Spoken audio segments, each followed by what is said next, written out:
আমার ভয় দেখে কোনো লাভ নেই, বহু কিছু পার করে গেলে আমরা চুরি করিনি, দুর্নীতি করিনি, কোনো কিছু করে ফেরবাজি করিনি।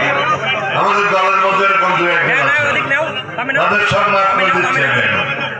আমরা সব একসাথে হয়ে আমরা যাতে ভোটের কাজ করতে পারি সেদিন সব মাফ করে দিলাম।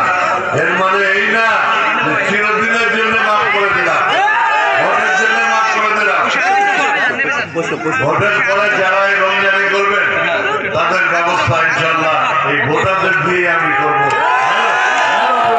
ব্যালটের মাধ্যমে। আপনারা জানেন আমাদের এখানে পাঞ্জি সহ আশেপাশে অনেক তাঁতি ভাইরা আছে, অনেক হাজার হাজার তাঁতি ভাইরা আমাদের গ্রামেও আছেন, কমলাপুরে, খোকসা থানায়। আমি এগিয়ে ইয়ে নির্বাচনে কত সালে 2001 সালের নির্বাচনে মনে সম্ভবত তাঁতিদের যে লোন ছিল 5,000 টাকা করে লোন ছিল, 10,000 টাকা লোন ছিল। আমি মেজর মান্নান এই বস্ত্রমন্ত্রী ছিলেন, আমি কুমারখালী নিয়েছে আমি সব লোন মাফ করিয়ে দিয়েছিলাম এই তাঁতিদের। কুমারখালী খোকসা মনে আছে আপনাদের তাঁতি ভাইরা? কেউ তো জোরে করে কথা কন না।